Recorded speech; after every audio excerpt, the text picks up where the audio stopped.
6 or so, and I know you guys know all about ABCCM here, but we do have, we have crisis ministries, we have Transformation Village, which is a residential facility for women and children. We have a residential facility for male veterans called the Veteran Restoration Quarters. We have jail ministry, we have a medical ministry, and then we have veteran services. The rest of the ministries are Asheville-Buncombe centric, and Veteran Services of the Carolinas goes across all 100 counties of North Carolina. Awesome. So we're a huge part. We have street outreach for literally homeless veterans. We do housing and employment for veterans. We do a suicide prevention grant for veterans who are experiencing suicidal ideations. And part of that grant, it's the Staff Sergeant Fox grant, is to do community trainings. And that is where this comes from, and we do these trainings for free. And I am one of a few trainers across the state who trains this. I also train mental health first aid. I also train critical time intervention. And just recently, I now split my time between Veteran Services Carolinas and the church engagement team for ABCCM. So as I go, part of my goal moving forward is to engage with churches and to teach them suicide prevention. And whatever else you need me to train. Just a little bit about me. The Kevin Turner look-alike back there is my husband, Eric. Eric is a pastor of 2 churches, one in Haywood County, one in Buncombe County, 2 Methodist churches. He's been pastoring there about 9 years. Yep. Before that, combat veteran, 2 tours of Iraq. Our daughter Jessie, who is a firefighter and first responder in the town of Canton, and she is getting ready to be on call for probably the next 72 hours or so. For sure. Pray for her dog and for us, because we got to go take care of her. This is their son, Austin. Austin is a newly minted licensed clinical social worker in the state of Maryland. He passed his test yesterday. So he works with families and people in addictions. And that's his husband, Mike. Mike is a manager of home goods, and he probably works more than any of us. Retail is hard, especially in the next coming months. And then there's me. And I do all the things. Yeah. So, I got into teaching suicide prevention because as I go, you will learn a little bit more about our family, our story. But being a combat vet, we dealt with depression and PTSD and suicidal ideations in our household. And there was a point about, I think it was 2013, Yeah. the spring of 2013, March. 2013. So Eric's first deployment was in 2003-04. He was gone for 15 months. He was in Mosul, Iraq. It was a very difficult deployment. Their children were very small. It was hard. He came home from that deployment with a lot of PTSD, a lot of things. He was not the man that I had married at the age of 18. And life was just difficult for us. He deployed again in 2008, 2009. That time he was gone for 13 months. He was in Baghdad. He received a Bronze Star for that deployment. And when he came home from that one, it just got worse. The suicidal ideations got worse. And in March of 2013, he was in a hotel room in Montgomery, Alabama for a drill weekend. And we had been fighting and fighting and fighting and fighting for, felt like years at that point, but definitely that whole week. And when he left, he said to me, "I think you and the children would be better off without me." And in my need to try to keep my family together and to really just be right in the argument, I said, "You don't get to get out of, this marriage like that." In my head, I was hearing divorce, and in his head, he was hearing death. Wow. He got to his hotel room that night, and he put his service weapon in his mouth. And he sat there for several minutes with his service weapon in his mouth before he put his gun down and determined that he didn't go through 2 tours of Iraq to be taken out by his own hand. All right. He became a pastor not long after that. We started getting some good mental health going. I say good. It's the VA, some of it's good, some of it's not. It's all VA. It's the VA, it is what it is.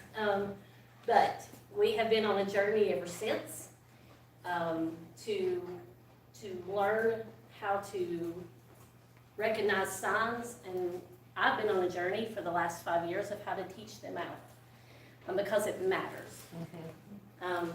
4 weeks ago tomorrow, our daughter lost her best friend to suicide. He took his life in a parking lot in Waynesville and had come by her work and had told her what he was getting ready to do and left her there, unable to do anything about it.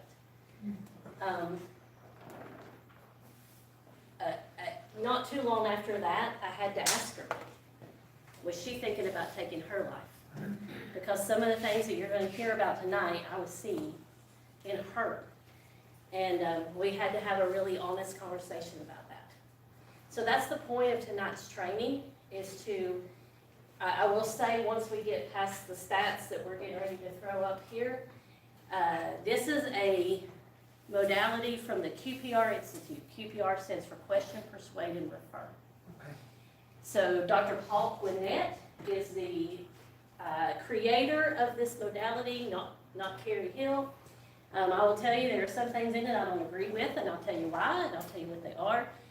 And it's very evidence-based, it's fact-based. There's not a lot of room for faith in this. So before we get started into Dr. Paul Quinnett, I will say that as a believer and as a Christian, we know that prayer in all situations works. But unfortunately, in the mental health world, sometimes there needs to be more. And trainings, not that anything is better than prayer, but sometimes you gotta have something to go along with Right, it. amen.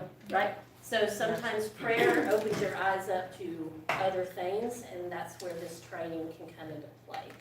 To help you be more aware of what somebody is feeling, what they're saying, what they're not saying, but what they're showing. So, unfortunately, North Carolina data for suicide is that, so anything, if you've ever dealt with the federal government or you've been in the military or any of that stuff, you know their data runs behind. That's just the way it is. So the most recent numbers we have right now are 2022. In 2022 in North Carolina, there were 1,562 deaths by suicide in the state. In Buncombe County, in that same year, 62 of those deaths came from Buncombe County. Of the 62, 47 were male, 15 were female. Firearms made up of 61% of those deaths. And in fact, that's the number for the state average as well. Firearms typically is we hate to use the term more effective, but firearms continues to be the leading cause of suicide, because typically if you take your life by gun, there's no coming back from that. Right. There are other means and ways, and we'll talk about those. Ages 25 to 35 out of the state number made up 257 of those deaths, and youth 18 under made up 68. So first, that number is only increasing, unfortunately. Veteran suicide, Veterans are 2 times more likely to die by suicide. You hear the number 22 a day. As of 2023, the number was 17 a day. But veterans, more often, so 71% veteran rates are more likely to complete the act. Again, they typically use a gun, they're trained, and they are normally pretty accurate with that. 4 veterans every week die by suicide in North Carolina. Just some statistics. America-wide, there was almost 50,000 deaths by suicide in 2022. There's 1 person dies by suicide every 11 minutes. So I've been talking right at 13 minutes, a little less. That means somewhere in the United States, while I've been talking, someone has already taken their life. That is a staggering statistic. Yes, it is. Almost 6 people every hour die by suicide. You're going to hear me as this evening goes. I'm not going to use the word commit. Commit is what we call a stigmatizing word. And you wouldn't say that Shekinah committed a heart attack, Right, right? You wouldn't say that Kevin committed cancer, right. but we still continue to say that so-and-so committed suicide. Committed is one of those words that indicates a crime. You commit sin, you commit adultery, you commit a felony, right? Suicide continues to be the only form of death where we continuously put the blame back on the victim. When in reality, mental health is just as big a factor as physical health now. And the more we learn, and the more we can talk and take away that stigma, the more that people will be willing to open up about that. Right. And then we can start getting ahead of these statistics. But it's so we don't say committed suicide, death by suicide, die by suicide. That's the language that you'll hear me, hopefully that's the language you'll hear me use as the night goes on. I'm 48 years old, and it's, you've heard it most of your life. It's one of those things, but we're trying to change that language because language matters. I know. Men die by suicide 3 times more than women. Anybody want to take a guess as to why that is? Yes, sir. We're better at it. You're better at it. For lack of a better term, you're better at it. You're better at it. You typically use a means like firearms that makes it more effective. Women attempt suicide almost 2 times more. You want to guess why that is, Professor Turner? They have to deal with men. Pretty much. There is that. Also, women typically choose a method that they can be brought back from, such as ingesting an overdose of pills. If they are found in enough time, that can be reversed. So they may have to try repeatedly before they end up taking their life. I mean, that's why they try it twice as often as men. Suicide is no respecter of age, race, religion, or economic status. It's an equal opportunity mode of death. And unfortunately, these rates are likely not real. They're likely underestimated. Firearms is right at 60% of fatalities, suffocation, poisoning, and then other, which we think is maybe driving a car into oncoming traffic, things like that. Firearms continue to be the most used method. And for the first time ever, the rate of females using firearms has risen in 2023. It used to be a much lower number. This one is the really hard one for me. For the first time, the suicide rate among black teens ages 13 to 19 by firearm was higher than their white counterparts. Than the Native American the Alaskan Native youth suicide rate is twice as high as the national average. I taught this on the Cherokee Reservation 2 weeks ago. While they have a smaller population, they're actually one of the leading counties in North Carolina for suicide when you go by per capita. Wow. And a lot of it was youth numbers. Youth ages 10 to 24 in rural areas such as Haywood County or further toward Murphy are nearly twice as likely to die by suicide than those in big cities.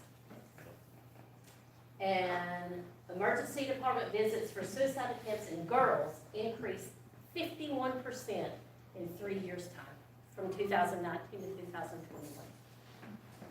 That's girls ages 12 to 17. That number can likely be tied back to the rise of bullying on the internet, social media, clicks, things like that. Justice involved youth. So youth who have already been in the system, for lack of a better term, for one reason or another, die by suicide 2 to 3 times more. So if they've already had a brush with some sort of law or some sort of judge, they're more likely to take their lives. An estimated 13 million adults think about suicide every year. 3.8 million plan a method. 1.6 million attempts, that's a conservative estimate, and then almost 50,000 people die. That's just the United States. It's the 11th leading cause of death in the United States. And the 3rd leading cause for young people, and that number has tripled since 1950. So, from here on out, this is Dr. Paul Winnett's wording. I will again tell you there are some things I don't agree with, and I'll tell you why. But QPR, question, persuade, refer. How to ask the question, how to refer them, and how to get the help that they need. I tell people all the time, my daughter is a first responder. She's an EMT, she's a firefighter. When you call 911 in the town of Canton and she's on shift, you're gonna get her, right? She's gonna get you to the hospital if that's what you need. She is not going to go to surgery with you. That's not her call. She's 911, right? Right. My son is a therapist. He's done 6 years, 7 years of schooling. He's been under clinical supervision. He's now his own. He has been doing this for years. In this instance, this 1 hour, 1 hour and a half class is not going to make you my son. It's going to make you my daughter, Right. right? This is, you're going to be the front line to recognize and to get them to someone like my son.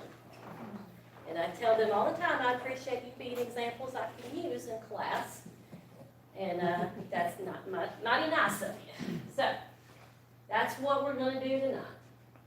For many people, talking about suicide is just not easy. There's still stigma attached to talking about mental health, talking about suicide, especially for veterans.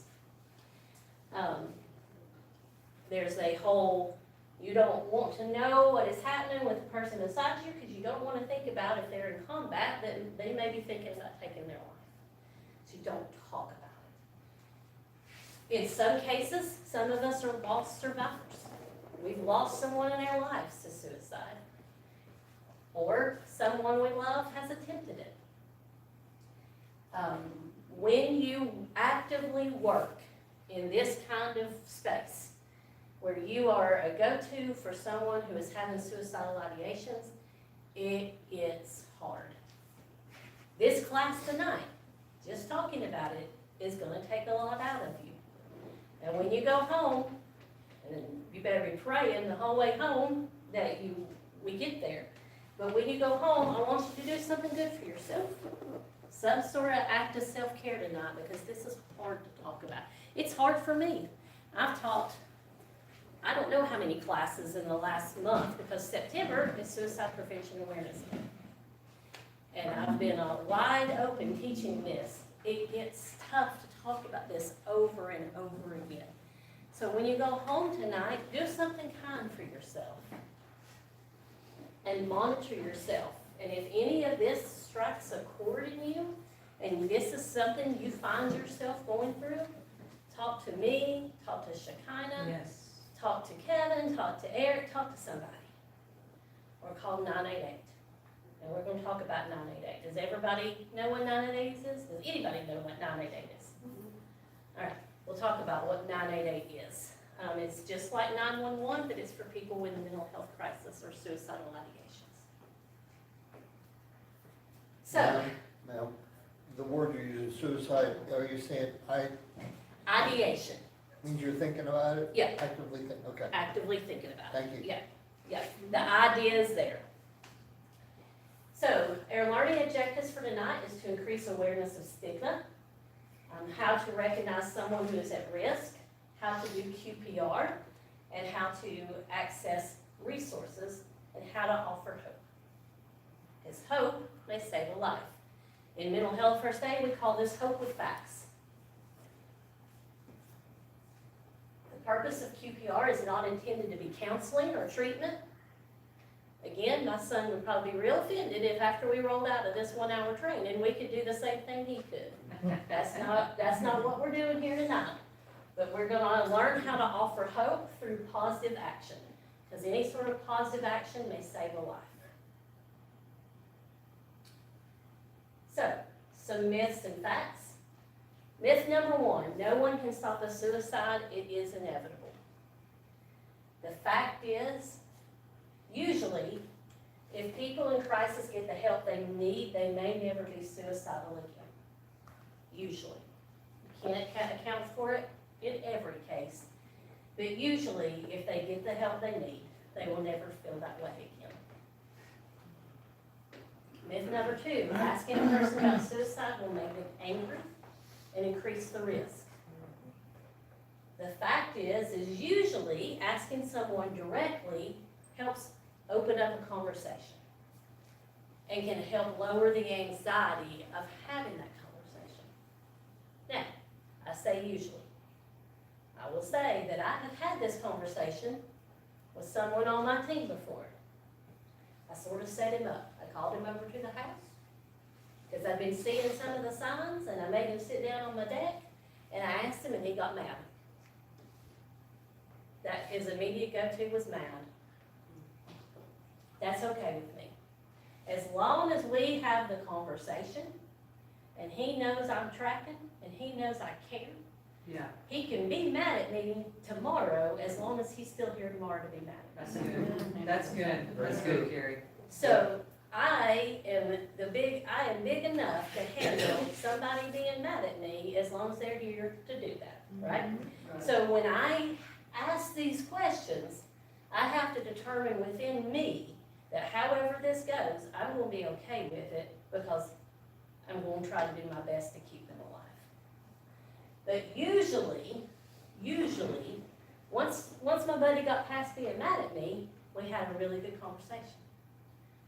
And he realized he was seen and heard, and we were able to move on down the road from it. Eventually, we got to this point, Right. and he's opening up now, and now I see it. We're lowering the anxiety down a little bit. Now, he's telling me something super intimate. And now I'm in it, and now he knows somebody is with him, right? Amen. So usually, if you can communicate, it's gonna help. Myth number 3, only experts can prevent suicide. Suicide prevention is everybody's business, and anyone can help prevent the tragedy of suicide. You do not have to be an LCSW or an MSW or an RA or MD or MDiv or what, any of those things to be able to help someone through a hard time and get them to somebody with those letters after their name. All right, this one comes up weird. Myth 4, people considering suicide keep their plans to themselves. Most people communicate their intent the week leading up to their attempt. Most. Not everyone, but most people do something. They say something, they leave some sort of behavioral clue, some sort of situational clue. There's something. Most people. Again, and I keep saying, you'll notice I keep saying that because it's not true for everyone, and I can't account for every one of those 50,000 people in the United States. But by and large, most people communicate their intent or their thought process at some point. Those who talk about suicide do not do it. I think that for a very long time was probably the thought. Oh, they're just talking about it, they just want attention. They're just seeking attention. The fact is that if they're talking about it, they may attempt it. And you know what? It's not up to me to decide if they just want attention or not. As someone in the kingdom, Yeah. right? And as someone in this line of work, I gotta take all signs seriously. Maybe they do just want attention. That is not for me to decide. That is not for you to decide. Because what if they do, right? Jesse's friend Shelton, their daughter's friend Shelton, had been talking about it for weeks. He'd even talked to me about it. And we had gotten through it, and we had gone on to, a few weeks later, and then he did. Did he just want attention? I think maybe at first, and then it became real, obviously, because he died from it. We can't afford not to pay attention. Myth 6, once a person decides to die by suicide, there's nothing anyone can do to stop them. And the fact is, suicide is the most preventable kind of death, and almost any positive action may save a life. Again, providing hope with facts can save lives.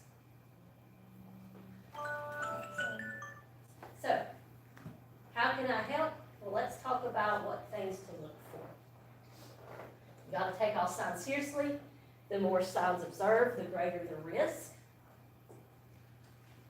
There are direct verbal clues, indirect verbal clues, behavioral clues, and situational clues.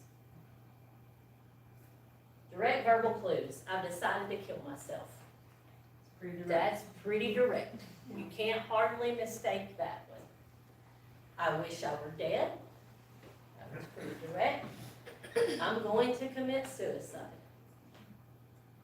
I'm going to end it all. If such and such does not happen, I will kill myself.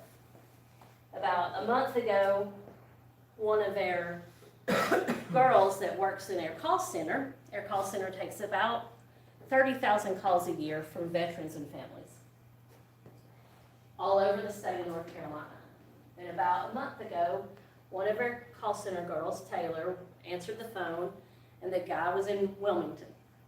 And he said, I need help right now, and if you don't get me help, you can read my name in the obituaries tomorrow. What do you do? Taylor's in Asheville, North Carolina, and this dude is in Wilmington. Well, Taylor called 988 from her phone. For whatever reason, 988 wouldn't connect that day. So now, Taylor has this gentleman on the phone, and she refuses to hang up because he said this. And she's been through this training. And she said, I knew I couldn't let him get off the phone because I didn't even know where at Wilmington he was. So 2 hours, Taylor kept that gentleman on the phone until one of her peer supports in the area could get to where he was and get him some help. Wow. 2 hours. Because she took the sign seriously. Now, was he just bucking to try to get ahead of the line? I don't know, it doesn't matter. She took it seriously. But this was what he said to her. Pretty direct. Indirect verbal clues. I'm tired of life. I just can't go on. My family would be better off without me. That's what Eric said to me. The day he walked out, the morning before the night, that's what he said. We had been fighting, we had been fussing, we had been carrying on, we were tired. I asked him later, and he can speak about this later, but I asked him, I don't know, months, weeks later after his attempt, I said, did you not think about me and the children? He said, no. All I thought about was how much pain I was in and how I just wanted it to stop. Yeah.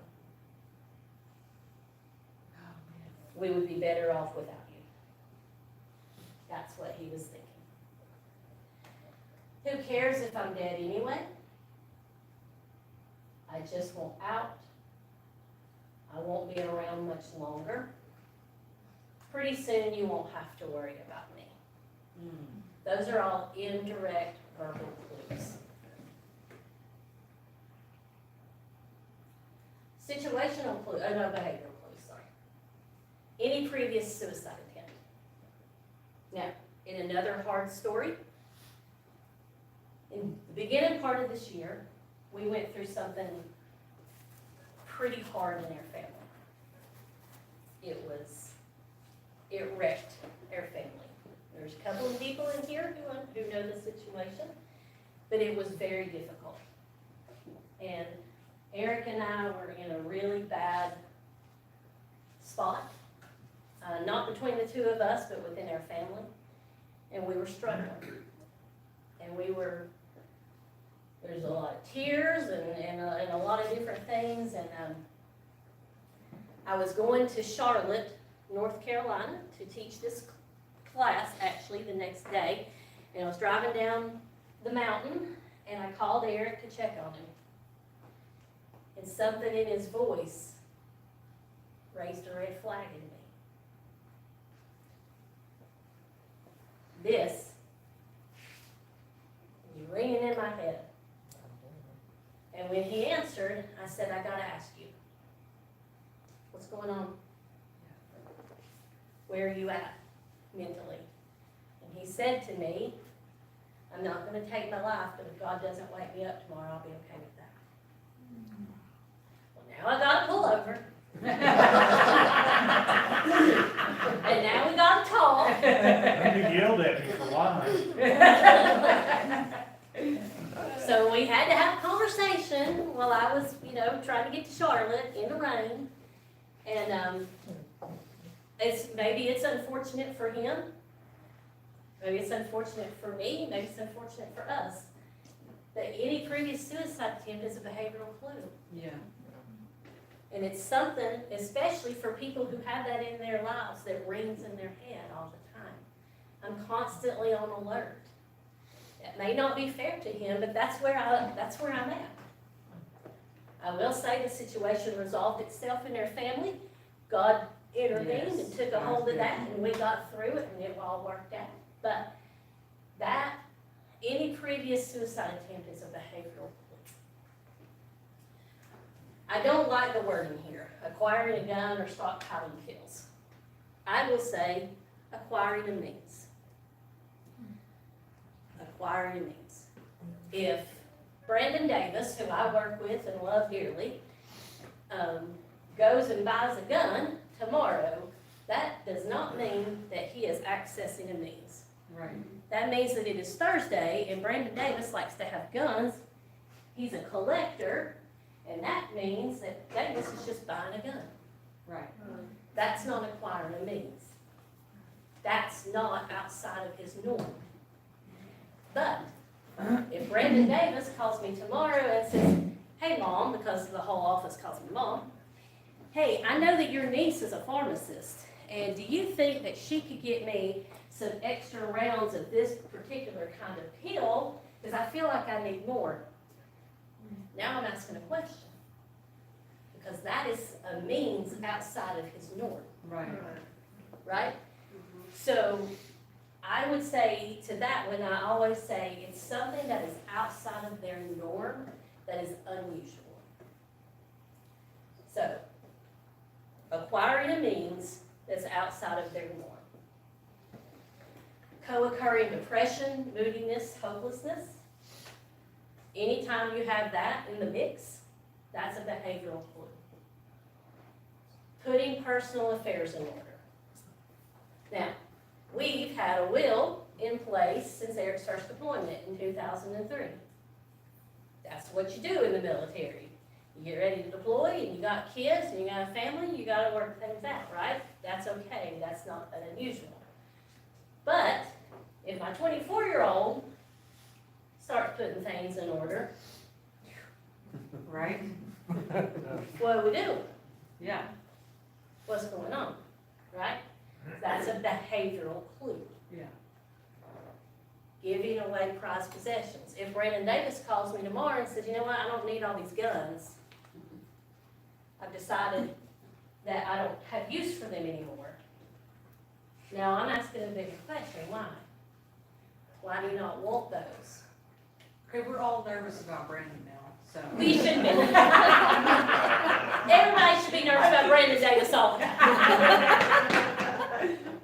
Brandon Davis sometimes teaches this with me. That's why I always use him. But It's good. Brandon Davis is like 6 feet tall and he looks like a Viking. So if you ever meet him, you'll know it. And you should tell him I'm worried about you. But giving away prized possessions is a behavioral clue. Sudden interest or disinterest in religion.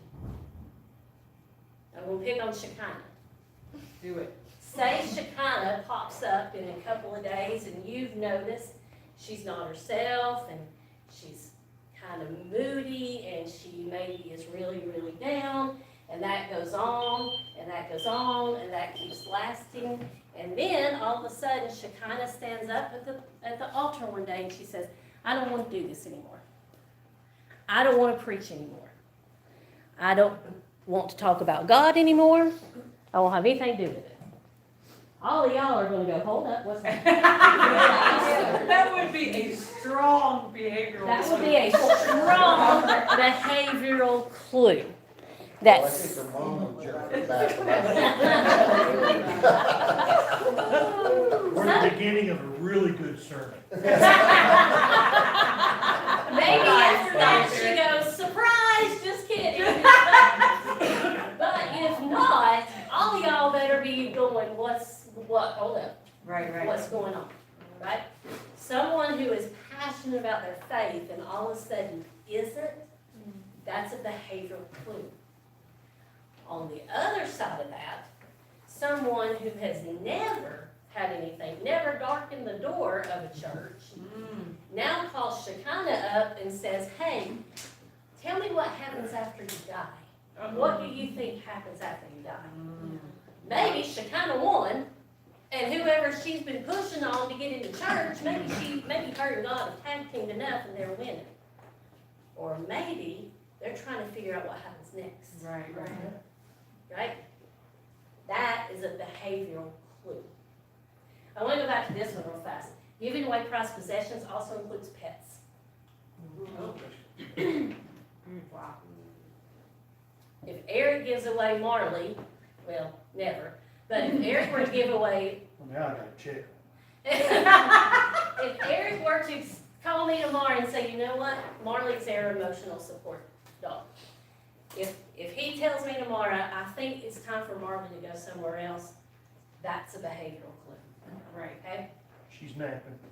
She's napping. Marley and Max are so special in their household that they have their own camera. Drug or alcohol abuse or return to use. Yeah. We're trying to get away from the word relapse. It's one of those stigmatizing words. So the new wording is return to use. So if someone returns to use after a period of recovery, that's a behavioral clue. For a couple of reasons. One is, typically when someone returns to use, they return to use at the rate at which they were using before they got clean. Now they are taking a large dose of something that has not been built up into their system. Right, yeah. Right? That's one. But also, think about if you've ever been part of someone's recovery process. And they got clean, and you think about the effort that it took for them to get clean, and you think about the community of friends that surrounded them. And now, that community in that person's mind is aware that they have returned to use. Now there's shame. Now there's guilt. Now there's these feelings of, I couldn't make it last, so what's the point? Right? So if someone returns to use, that is a behavioral clue. Every one act of suicide affects 135 people. 135 people. You think about friends, family, co-workers, church members, civic organization members, things like that. And if you think about that, you think about that's probably how many people it took to get them into their sobriety. And now they have to tell all of those people what has happened. Unexplained anger, aggression, or irritability. Now, Laura Turner laughed because Kevin Turner is always irritable, right? That's why we call him Spicy Kevin. That I thought you were teaching a class. When did you move to preaching? I am a chaplain, I can preach. Kevin's irritable, that means it's just Wednesday.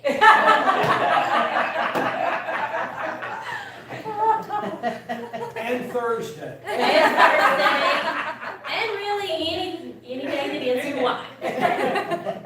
Spent a lot of time with Kevin Turner, I can talk about it. But those things that are unexplained, Yeah, and again, outside of their norm, right. that's behavioral clues. What are we talking about? Why are you mad all the time? What's going on? Why are you irritated? Why are you aggressive? Those are questions, those are behavioral clues. Don't ask Kevin Turner why he's irritated. He'll say Keri Hill, probably.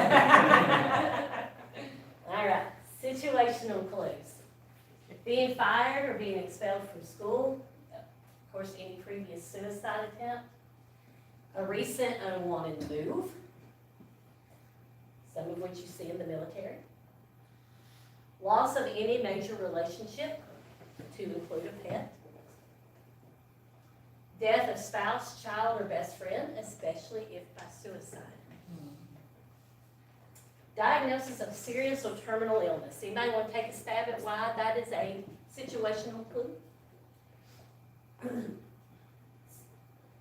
Yes, ma'am? In some cases, they don't want to lose control, lose dignity, lose choice, which can happen as a disease progresses. And they don't want to be a burden on the family.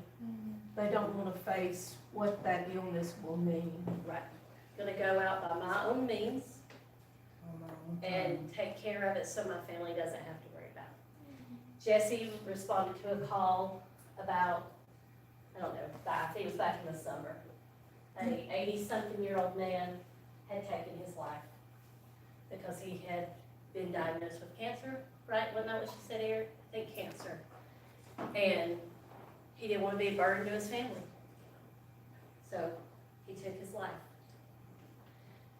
Elderly suicide, those rates are going up too. As things get more and more expensive, sometimes that's an unfortunate reality. We just heard, I don't even know if you know this, Shekinah, but we just heard 2 weeks ago, one of their main volunteers at ABCC's main crisis center flew to Switzerland and died by medical suicide. And I'm not telling you nothing that wasn't in her obituary and that they talked about at her funeral. They were very open about it. She'd been battling clinical depression for 10 years. And she finally decided she had made her peace with her life and she was going to take it. And she flew to Switzerland and died by medically assisted suicide. She had had, in her mind, a terminal illness long enough. She told nobody. Nobody. She pre-scheduled emails that hit Vince and Brooks' email on Monday morning after she was already gone. In that case, nobody had any idea. Yeah. There was none of these, other than she had this terminal, wasn't terminal, but it was a clinical depressive diagnosis. Wow. Unexpected loss of freedom, fear of punishment. I would also add unexpected gain of freedom. Uh-huh. Think about someone who's been incarcerated for the last 30 years. Think about how much technology has changed in the last 5 years, 10 years, 15 Yeah. years. Yeah. And now you have been told what to do and where to go and what to eat and what to wear, just like the military. Yep. For 30 years. And you come out and the world looks absolutely nothing like it did in 1994. That was the year I graduated from high school, so I can say that. And this person is trying to navigate this life. Yeah. That's why there's so many who return to incarceration, because it's easy. But also, that's why so many take their lives when they gain their freedom, because they don't know how to survive in this world. Yes, sir. I was gonna ask that question. What's the suicide rate for felons? You know, I don't know the answer to that, but that's something I can look up and let you know. You're the first person who's asked that in the 5 years I've been training this, so I can look that up and let you know. Because it does impact you, and it also impacts what your charge was. Yes, Because so many things are working against that felon. that's right. That's I'm right. just curious what the data, I'm sure it's higher than, I'm sure it is. Yeah. I'm sure it is. Kerry, I'd be interested in knowing that too, if you get that number. We'll do. Well, I will pass that along. But I think, to me, I think that's just as big a situational clue as finding out you're going to prison. It's now finding out that you've got to figure out how to walk in this world that you've not been part of for a really, really long time. Those are situational clues. Loss of financial security, loss of a cherished therapist, counselor, or teacher. Eric was just talking about this a few minutes ago with Kevin. How many therapists have you been through at the VA in the last 10 years? 5 or 6, I think. What happens when you get a new therapist? Oh, we get started over. You gotta start all over again. And blessed to goodness, every single one of them asks him to relive the trauma of why he's in mental health counseling to start with. Several years ago, I finally got mad at one of them. I stood up and I'm like, this is a waste of time. You don't care, and Lord, quit asking him the same question. Somebody make some notes. She thought I was making it up. They asked him again just 2 weeks ago to relive that trauma. So anytime you lose a therapist or a counselor, that's a clue. Because that's someone who knows all about you. And now you gotta start again. Fear of becoming a burden to others, that goes into the terminal illness. All right. So QPR Institute offers this 3-step question: how to ask the question directly or indirectly, how do you persuade someone to stay alive, and who do you refer them to? So asking the question may save a life. If in doubt, don't wait. Ask the question. Are you thinking about taking your life? Are you thinking about killing yourself? Are you thinking about doing intentional harm to yourself? If the person is reluctant, be persistent. I'm going to say this about this one. There are some people that if you are really, really persistent, it could go sideways. So be prepared for that to happen. But if you really think that the person is getting ready to take their life, you've got a couple options. If they have acquired a means and they have a plan and they're getting ready to enact those 2 things, you can call 911. You can ask for a sheriff who has been trained in crisis intervention training, CIT, and you could involuntarily commit them. Normally, that's a 72-hour hold. That one's hard to do. You have to really show that they're getting ready to take their lives. Has anyone ever been a part of doing something like that for somebody? We have. Our neighbor walked across the street, about 3 weeks ago? Said she tried to take her life, tried to cut her veins. Eric took her to the hospital and they IVC'd her for 72 hours. So, I had to ask her, if I let you walk back across to the house, are you gonna take your life? And she told me yes. All right, well now we gotta call the people. Now we gotta do the things, because you told me yes, and so now we gotta call the people. So Eric put her in the car, we took her to the people. We were persistent. Want to talk to them alone in a private setting. The last thing I want to do in a room like this is say, hey Spunky, you think about taking your life? Is he going to take any of that seriously? No. No, he's not. Get him alone in a private setting. Allow them to talk freely. Don't talk for them. Let them talk. Give yourself plenty of time. What you really don't want to do is say, all right, Spunky, I think I'm worried about you taking your life. You got 5 minutes. What can you tell me? Whoa. Why would you even do that? Make sure you've got the time. And if you don't have the time, get somebody else to help you. Have your resources handy. I will say there are QPR books. In this monsoon, I forgot them. I will give them to Shekinah. She can pass them out to you. But a number you can call is 988. 988 is like 911. It triangulates to where you are. And you can use it for someone who's having mental health crisis or suicidal thoughts. They will send mobile crisis to you if you're in an area with mobile crisis, or they will send a sheriff's deputy or a first responder to you if there's no mobile crisis in your area. When it first rolled out last year, or 2 years ago, it triangulated to where your area code was. Well, that wasn't helpful, because what if you have an 828 area code and you're in Nebraska, right? That's not helpful to triangulate to your area code. So they fixed that, and now it triangulates to where you are, just like 911. So 988 is just like 911 for mental health crises. So make sure you know that. But in a pinch, when your brain goes, 911 will do, right? 911 will do, absolutely. Yeah, 911 will do. And again, if you feel like they are getting ready to be in danger to themselves or someone else, you can ask if anyone in the sheriff's department has been crisis intervention trained.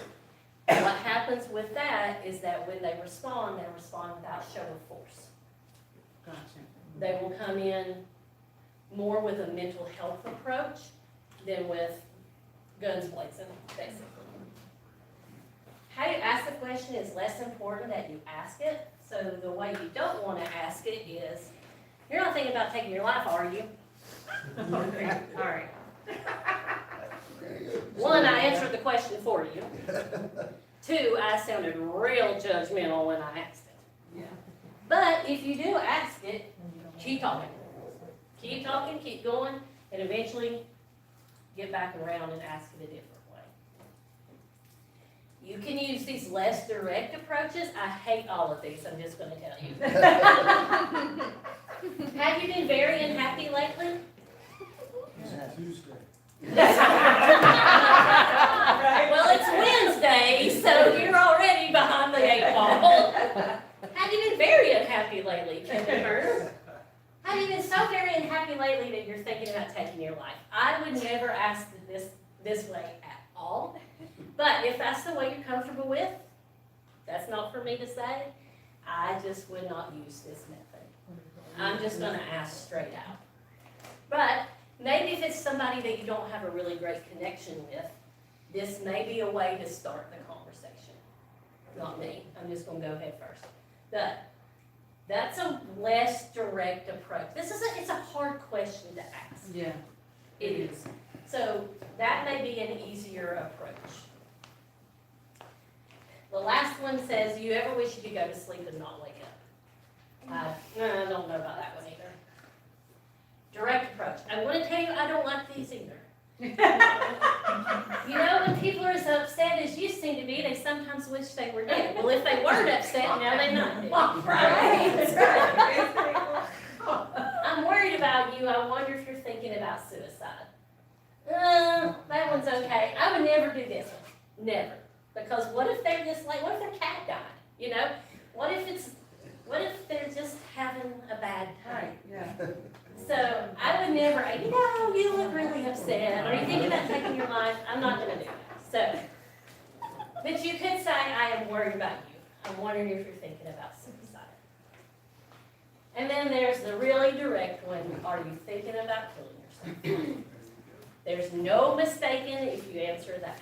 If you ask it that way, there's no mistaking what you're trying to say. If you can't, my slide's weird. Go back. It, He's been waiting all night.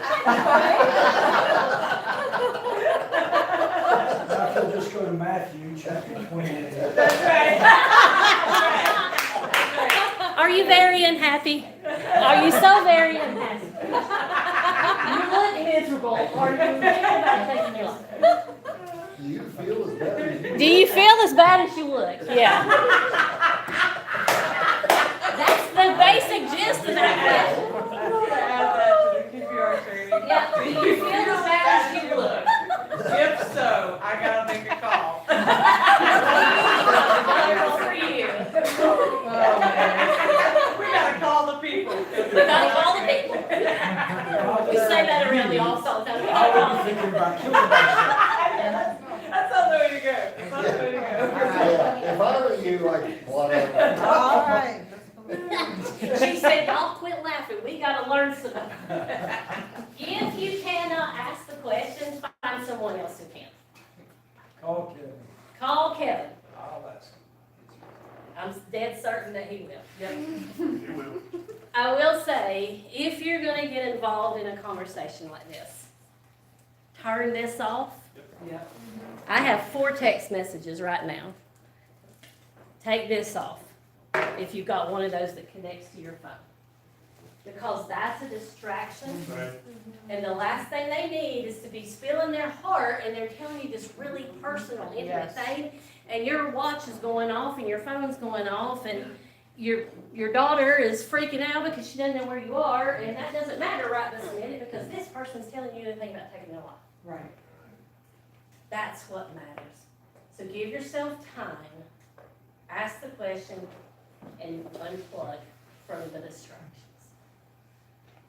So now you've asked the question, and you've asked it the best way that you can, and they say yes. Okay, now what? Now you're like one of those ducks that's calm on the surface of the water and paddling like crazy under. That's right. So now you're going to listen and give them your full attention. You're going to try to remind them that suicide is only the perceived solution to whatever they're going through. Whatever they're going through, this is the perceived solution to it. And in their mind, they think that this is never going to get better. And that your goal is to give them hope that it will. Don't rush to judgment. And offer hope in any form. So how do you do that? How do you offer hope in any form? To someone who is pretty well hopeless. What do you do? Well, maybe it's easy if you know them. Now, one of the things that they suggest is to talk about long-term goals. I'm gonna say in their situation, that wouldn't have worked. Right. Eric didn't think about long-term goals. He was thinking about right that minute. So that may not be your go-to. In my life, if you want me to smile, you will ask me about my children. Right? That refocuses me for just a minute. If it's someone that you know, that's a little easier. If it's someone that's in your church, that's a little easier. You can offer hope, right? If it's someone you don't know very well, maybe just an acquaintance type situation, how do you do this? It's a little harder. So what I'm about to say, I hope doesn't sound trite, because I've been told in the training that it did, and I politely asked the woman to leave.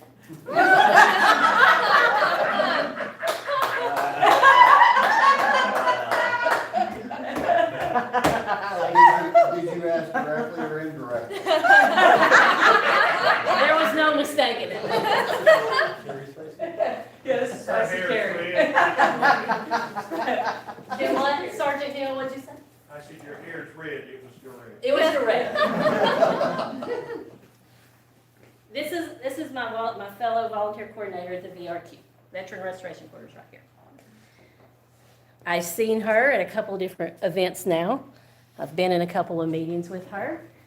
But I don't know her super well. But I know enough to say that when I see you at meetings, I can tell you care. Right? Yeah. Now, for 5 seconds, she knows now that I have seen her.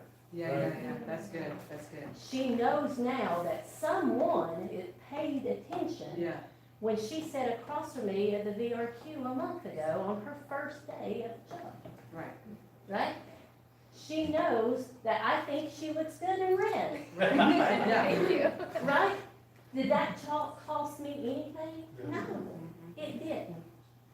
So if you don't know them well enough, but you can find something about them that caught your attention and you can tell them, now they know they've been seen. Yeah, that's good, that's really good. Now they know that someone, even for just a minute, saw something in them that mattered. Yeah, Jesse and I, our daughter, we were driving through downtown Asheville about 3 months ago. We were stopped at a red light in front of Wasabi's, and I looked over, we were going this way, and this girl was going this way, and I looked over and she was bawling. Now, traffic in downtown Asheville makes me want to cry too, but I don't think that's what was going on that day. And so I had my window down, and I looked over at her, and she looked at me, and Jesse said, "Mom, she's going through it." And so, without even thinking, I just went, "I see you, right? I see you." And she did it back to me, and she said, "Thank you." wow. Did I stop her for Wow. whatever was going on later? I don't know. But for the 30 seconds that we were at that red light together, somebody stopped her. Yeah, oh, man. Now, I will tell you, I did this training in Charlotte when I should have probably turned around and gone back home. And this woman stood up and she said, "I would never do any of this." And she said a really bad word. She said, "This is just trite and it sounds ridiculous." And I said, "Then you might as well leave. Because if you can't offer hope in any form, what are you doing here?" Right, yeah, right. So you can go ahead and go, because the rest of this class is not gonna matter to you. And she left. That's okay, I'm okay with that. Yeah. If you think offering hope in whatever form is trite, then I ain't got nothing for you here. Yeah, But we're all just, we're all just walking each other home, right? yeah. And so offering hope in any Yes. form, shouldn't cost you anything. But for them, it might be everything. Yeah. Okay? That's what this training is about, is how to see people and how to offer them hope. Yeah. They've said yes. Just show of hand, has anybody ever had to have this conversation with anyone? Half the room or better. It's hard. Does anyone want to tell me how it went? Can you share? You want to share? Kevin Turner, you're laughing at me, so you want to share? A little spicy. Oh, you did. So, because of my background and stuff, I've had 2 encounters that were really tough. One of them, the girl wasn't gonna talk to me unless I promised not to make a referral. In other words, I had to put myself in a really a vulnerable situation because she was declaring her intent in order for me to be in a position to actually try to walk her through it. And she'd already started taking pills and stuff. I mean, it was bad. It had a good ending and it worked out, but still, for me, it put me in conflict with all kinds of responsibilities that you have, even this training in terms of doing a referral, and you just kind of count on, okay, I've got enough training, maybe that this will help, and that's different. I understand it. The other one, I was talking with a veteran, and I wanted to commit suicide after talking to the veteran. I kept looking for something to bring hope to this person. You know, search here, search there, look for the family, what about the kids? Man, everything in this guy's life sucked. Yeah. I mean, if he was telling me straight up all the way through this, and he may or may not have, I never did find anything that I could anchor to with him. And when he left, my hope was that simply me trying to find that place was enough to help him understand that somebody did care. Yeah. But just in terms of finding something, I never found it. Keri, why did you call on him? God. Because I knew if there was gonna be the most complicated response, it was gonna come from me. Don't be too sure. Some people show no affect, right? Don't be too sure that I've been through 2. One was last winter at VRQ because I'm a Code Purple volunteer. In fact, I was hired before they stopped asking me Code Purples. And there was a couple of young men out there that had a very close relationship. And one had broken the heart of the other young man, literally with his behavior while he was there. And when I worked VRQ and I'm signing these people in, I would always make it a point to look them in the eye and say, what's your last name? Because, you know, everybody on the street's got a name. I say, what's your last name? And then I call them Mr. So-and-so. He sat in front of me and bawled like a baby. Because he had a knife that he had snuck in, and he was going to kill him and then kill himself. But he didn't. Because I took time to sit down with him.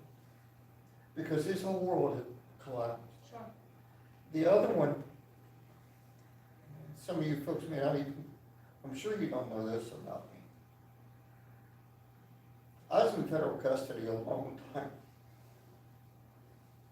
And I had been at this facility almost 6 years. And I had never had a visit. In fact, I didn't have a visit until the 9.5-year mark. But this young man came in, and he had done a couple of years at another facility, and he just didn't see how he was going to get through it. How do I? Well, there was a nice track at this facility, and I walked 8 miles a day. And I told him, I said, come on, let's take a walk. Oh, I don't feel like it. Come on, let's take a walk. I said, well, you gotta lose, we're gonna end up right back here. You know, it's just, let's do it. He was ready. He had scoped out the shower heads, how high they were. He had found, you don't need a rope, you just rip up the shower curtain. I mean, he had it all figured out. He said, because nobody cares enough to even come visit. And that's when I shared with him, I says, I've been here 4.5 years. I made it this far. Believe me, I felt like you felt. But I made it this far. Did I think I was gonna? No. Now what that then also allowed me to do is do a little bit of talk about God. He ended up not taking his life. He ended up coming to the church, and he got baptized in the church. Praise the Lord. It's because you offered some hope. That's the story you should have gone. That's Should've gone. that's the story I should have left. We've already established you shouldn't have. Please understand how hard that was for me to show. And so I thank you for your vulnerability. Still, That was good. I've been out 5 years. I did 11.5. So I did 5 or 6 after him. I did time after he left. And that's why I asked the question about what's the felon. Because I came out to nothing. Yeah. Other guys that's in my situation, they were either gonna live in mom's basement, or they had this or had that. I mean, I hit the street. And there's times when you're out there, you're saying, you know what? You know, you know what? And people don't have any idea. And it's sheer will. And I think that's a God-given will. When he says, no, you're not coming home yet.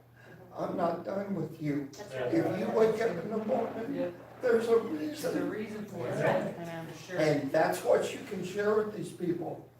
Ultimately, whether you believe in God or not, it doesn't matter. He loves you whether you believe in him or not, Amen.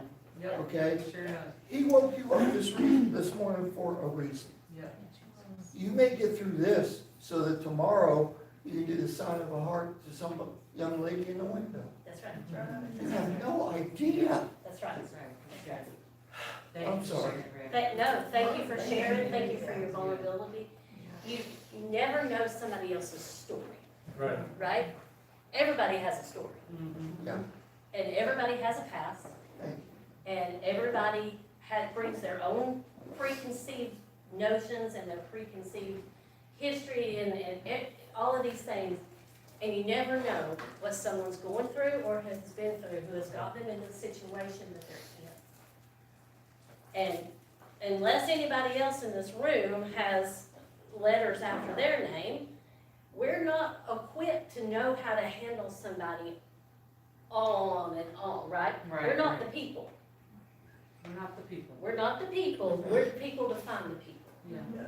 right? And we're the people to offer hope in however we can do that, in whatever form that takes. And sometimes that looks like telling your story so that other people are a little more aware of Mhm. it. Thank The you. young man and I cried. That he went home.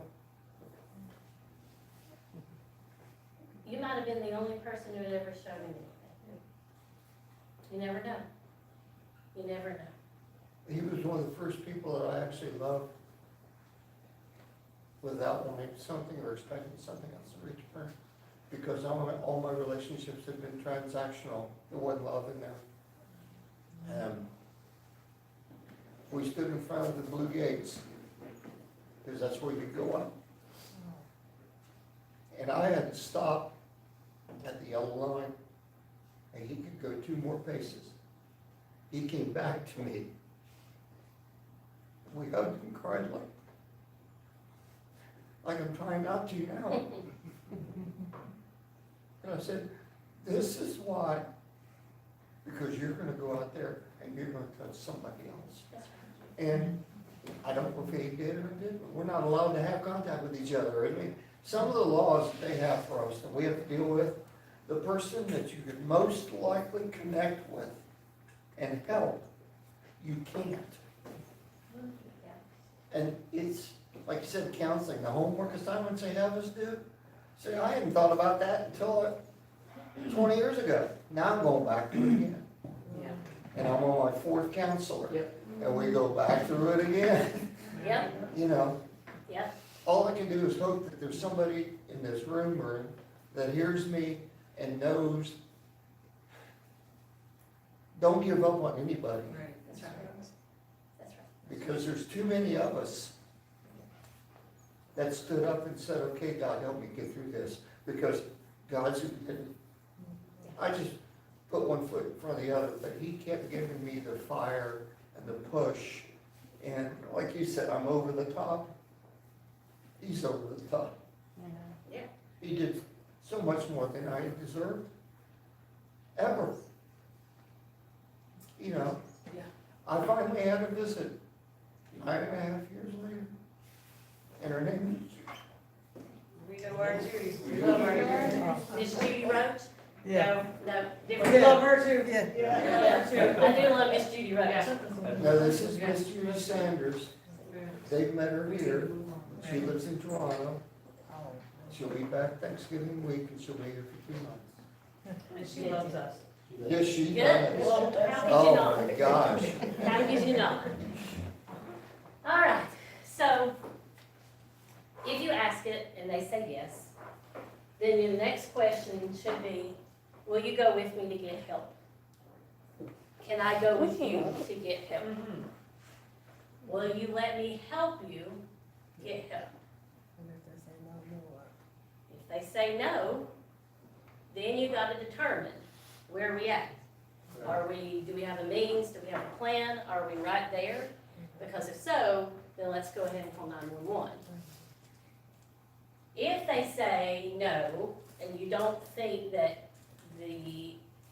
that suicide is imminent, then you can say, what can we do to keep you safe for now? What does that look like? Can I have the means? Can I have the gun? Can I have the rope? Can I have the pills? Can I have the car? Whatever their means is, can I have it? Can I take that from you? Can I have the knife? Right? What else can we do? Is there someone that we can call to sit with you? Is there something we can do? Is there somewhere we can go to get you safe until you are prepared to get help? And this is just thus saith Keri, so you can take it for what it's worth as far as that's concerned. But if I think that we're imminent and there's a means and a plan and we're rocking on toward that, I'm gonna go ahead and I'm gonna call 988 or I'm gonna call 911. But if I think that it's just a thought, then what can we do to make sure you don't do this? And then suicidal people often believe they cannot be helped, so you may have to do more. So what does that look like? The best referral involves taking them directly to someone who can help. They've just told you this really personal thing. And so if they know that you're in this with them, they may be more likely and feel more comfortable to go with you. The next best referral is getting a commitment from them to accept help, and then helping them make those arrangements. Often people who are in this situation, it can become overwhelming. So let me sit down. Let's go to psychologytoday.com. Let's put in what you're looking for out of a therapist. Let's put in if you have insurance. And let's put in your area and let Psychology Today tell you all the therapists in your area who fill those things. Psychology Today will do that. The third best referral is to give them the information and try to get a good faith commitment not to complete the suicide. I don't like that one. Yeah. People make promises they don't intend to keep. They're gonna be dead anyway. Right, right. Shelton, Jesse's best friend, promised me 2 weeks before he took his life that he wasn't gonna do anything. You know why he promised that to me? Because Jesse would never forgive him, he said. And then 2 weeks later, he was sitting in front of her, telling her that he was getting ready to go shoot himself. and he didn't. So oftentimes, this is my least preferred referral, but if that's all you can get, then go for that. Yes, ma'am. I also want to say about that last one that like when you're really in the thick of some mental health crisis, like you're depressed or something, even mentally organizing your thoughts in order to take the steps to get yourself help is overwhelming. So Absolutely. they just can't do it, even if they want to. Absolutely. Yeah. So you may have to get involved and take the lead in that. Yeah, yeah. Any willingness to accept help is a good outcome. I'm gonna say that you can offer encouragement. I want you to live, I'm on your side, we'll get through this. This is the one that I really wanna talk about. So it says to get others involved. Family, friends, brothers, sisters, pastors, priests, rabbi, physicians, things like that. The most important part about this is that you ask them. That's good. Because what if Shekinah is really, really, really, really, really, really struggling and she doesn't want to preach anymore and all of these things and she won't have anything to do with her cat and everybody decides that they're going to call Kevin because that's the natural go-to. And what if Kevin is the one person she doesn't want to know what's going on? Right, because he's beating me.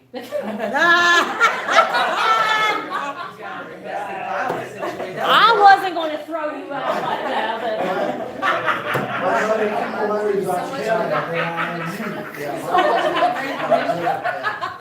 All right, now, Special. Somebody there called Kevin's family. to the altar with the sports family. But what if the person that you intuitively think would be the one you want to talk to is the reason why they feel the way they feel? Right, Yeah. yeah, Or they don't want them to know that that's the way they feel. right. So if you're gonna have this conversation and you're gonna get this far, then you gotta say, look, I am one person and I cannot do this alone. So Right. who else can we get involved? Yeah, We gotta have a team. right, And then you let them tell you who needs to be involved. yeah. Not who you intuitively think it should be, because that may not be the person at all. Yeah. So, get others involved. So, they tell you, and you call the people, and you get the help, and they get into treatment, and then what? Well, keep in touch with them. Because the last thing you want to do for them It disappeared. is disappear. Yeah, Because now they're like, well, why would I ever tell this to anyone else again? Because now they have forgotten me. Maybe they're embarrassed. Maybe they don't know how to handle it. Maybe they don't know how to be around me anymore. So why would I ever tell this again? Right? So make sure you keep up. And be intentional about the keeping up. Not like, hey, you want to go get coffee sometime? That, hey, do you want to meet me for coffee tomorrow at 6 o'clock at Starbucks? Right? gotcha. Now we're being intentional. Yeah. And now, Specific. now you're specific, and now they know, oh, they cared enough to set a time. Right? So follow up with them, send a text, send a tweet, whatever. Follow up with them and set a time to be intentional about seeing them and sitting down with them and checking up on them. Let them know you care about them. Keri may save their life. Remember, when you apply QPR, you plant a seed of hope. Hope helps prevent suicide. Amen. That is the end. Amen. That is the end of it. Yes, ma'am. So the person that put themselves out to assist, what do you do for them? Because that's an awful lot to ask a lay person to do. Yes, so if I'm understanding what you're asking, is if you're involved, right, in this situation, Yeah. what do you do, Right. right? So, I'm glad you asked. Anytime. How many of you all are really good at self-care? Some of you are like, what's that? I'm trying to figure out why Bridget thinks she's good at stuff. I was waiting for that. Somebody's got to. Judging you, I don't think you know what you're talking about. Do you understand the words that are coming out of my mouth? If you are involved in this, right, and it's hard, make sure first that you're taking care of yourself. That you're practicing good self-care in whatever form that is. That you have a good group of people around you. And that if you believe in this and you think it's beneficial, you have regular therapy appointments. Yes, sir. Can I add one more thing? Yes. I think everybody needs to remember that what another person does ultimately It's is on them. not your fault. That's exactly It's right. not your responsibility. Yeah. Yes. You can do what you can do, you do what you're able to do, and that's all you're responsible for. That's right. Ultimately, whatever decisions that other person makes is It's their on decision. them, yeah. Their decision. People have the autonomy to do what they want, right? And you can IVC them, and you can call 911, and you can do all these things. But ultimately, they're gonna do what they're gonna do, right? And so this is where Jessie finds herself right now, our daughter. Jessie is at war with, Shelton made the decision to do what he was gonna do, and that's who he was, or could I have done more? Right. Right? And so she sat in this training with me last Thursday. And she texted her daddy in the middle of it, and she said, what did she say about the training? Oh, Lord. Brother, I mean, It was a lot of text. We were both there. Which part? I can't keep bringing you to these if you're not going to answer the cues. You want to drive yourself in the dark in the room? No, that seems like a bad idea. She said, this is not exactly because she wasn't texting me, but she said, I know that I did everything I could, right? Wasn't that something that she said? Is what? I know I did everything I could. Yes. Right. And Good job, Eric. Good job. Eric, Yeah. Eric, nothing, I knew the answer to that. I still need positive reinforcement. Self-care.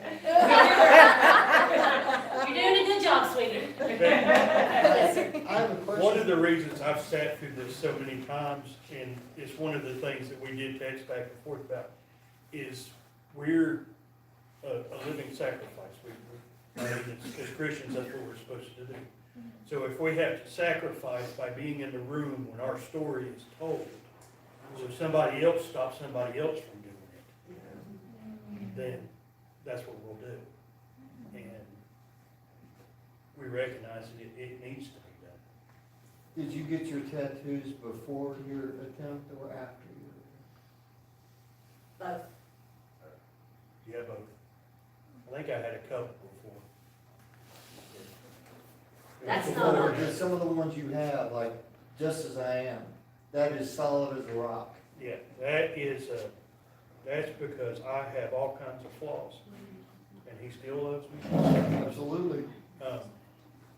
And also, sometimes suicide doesn't look like suicide until it's done. That's right. So let's talk about that just real briefly. You want to talk about it? Nope. Okay. I did it the other night, I don't want to do it. All right. So Eric deployed the second deployment with a young man whose name was Chad. His nickname was Boozy. He came into the Army an alcoholic. He stayed in the Army an alcoholic, and he went home an alcoholic. Full stop. He went to the VA in 2020, and they said, if you do not stop drinking, you are going to die. And he just laid it on thicker. And he died. He died by alcoholism with the full intent that that's the way he was going to go. So sometimes it doesn't look like a firearm or Yeah, poison yeah. or pills. Sometimes it looks like deliberately knowing that something is going to take your life and you keep doing it. So that's always a very good point that Eric brings up, because, And he had somebody, Rusty called him every single day. yes, Tell her, quit drinking, trying to get him to quit yes. Other soldiers rallied around him, it did not matter. He was no, that's not the word. He was intent on dying. And at the end of the day, he had the autonomy to do that, yes, sir. So, I don't know how many people have ever been at that point where they're suicidal. But what I want to tell you is if you're engaging with somebody who is suicidal, you need to understand that their brain isn't working right. Right. All right? They may think they're perfectly sane. They may think they're thinking things through clearly. And they would pass a lie detector test on that. They are that certain that they understand, but they don't. And I'm saying that not from afar, looking to judgment on somebody. Right. I'm saying that because that's what I was. You know, I was suicidal, and it made perfect sense to me.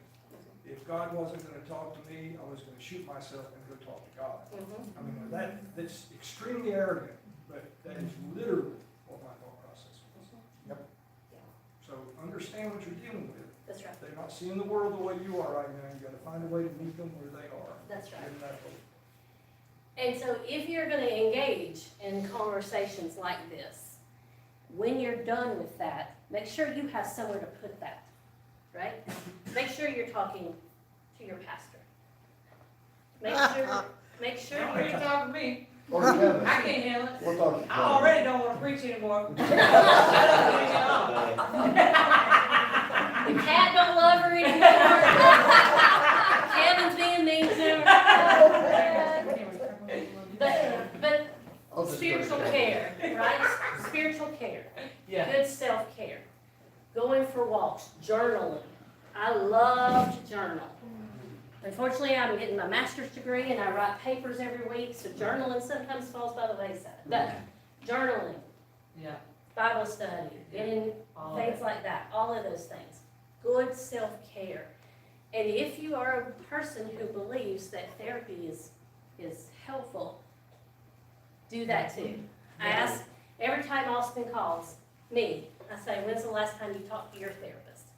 Because when you're a therapist, you gotta have a therapist. And if that therapist is good, they got one too, right? Yeah. You have to do that for your own mental health, because this is hard. This is hard for me. I've taught this thing 10 times this month, and every time I tell our story, there's this little part of me that wants to throw up, that I have this story to share, and that my family has these stories to share. I don't like it. So I have to go practice good self-care. So these are hard conversations, but they're important conversations. Because if we can even say one, it's like the starfish story. Everybody knows the starfish story, right? I saved that one. Right? So good. If you've been in Chrysalis, you've heard the starfish story. 8 million times. That's right. Anyway, yes, sir. I don't know the starfish story, wait a minute. I'll tell you in a minute. Yes, sir. My therapist today shared that she went camping this last weekend. And she showed this picture out over the lake. And here's a picture of her dog just stretched out. I've never seen a dog so happy in my life. I said, where's your daughter? She's got a 7-year-old. She said, that's why I need to go camping. Yeah. But that's how she cares for herself. Yeah. And she said, I have a strong enough life partner that when I say to him, I need a weekend away, he just steps right up and takes care of the daughter. That's right. But that's it. I mean, she has, like you said, she's got a therapist, and I'm sure that therapist got a therapist. But that's what, when I first started that therapy, again, because it was court mandated, every week the rest of your life, I was like this. I mean, my body language was, show me. Show me where this is gonna make my life any better. And it took about 2 years, but it is. Yeah. It is. I think other people, some of them are a little faster. Some do, some aren't as stubborn. But like to Ray's point, when it's something that's mandated, you don't always receive it as well as you do when it's voluntary. That's When I right, recognize that's exactly right. I need to talk to somebody. And, everyone in this church, if you haven't heard me say this to you, I will tell you specifically, I am not trained in counseling. I can give you biblical advice, but I would always recommend that you go, if you need counseling, to go to a trained counselor, because it is important that you go to someone who is a trained counselor and not, That's right. depending on someone that is not properly trained. That's right. So, Yeah. to Keri's point. You Yeah. picked right up on it. Go ahead. When it's mandated, you, when it's mandated. All right, She, that is, yes. the starfish story for her. Oh, yeah, so the starfish story is that a little girl's walking down the beach, and there's all Oh, these yeah, starfish. yeah. Okay. It's added to that one, right? She Add doesn't to even that. want A million times. Oh, God. Okay, yes, ma'am. I haven't heard the story. She's gonna let me take the fall. There's a young girl walking down the beach, and all of these starfish have washed up on the beach. And she's going down, and she's picking them up one by one, and she's walking them back to the water. And she goes back, and she gets another one, and she walks back to the water. And there's a grumpy old man, who was probably Kevin Turner, walking down the beach behind her, watching her. And he finally approaches her and says, "Why are you doing this? You can't save them all." And she picks one up and she walks it to the water and she says, "But I saved that one." That's right. Right? That's the starfish story. I've So, heard this story so many times, if I saw it, I'd throw it back towards the den. I'm ruining the story. Made a difference to that one. made a difference in that. Yeah. Thank you all for having me. I really appreciate it. I hope that the weather is not too terrible and that you have safe travels home. Yeah. And thank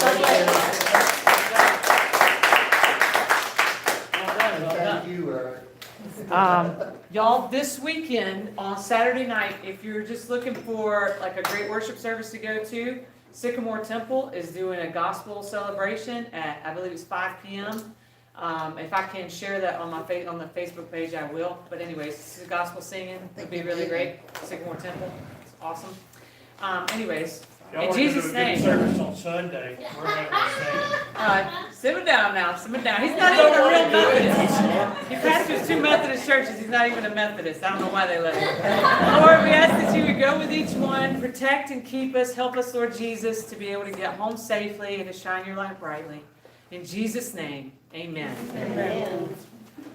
a He's like, oh, bad story. Oh, bad story. If you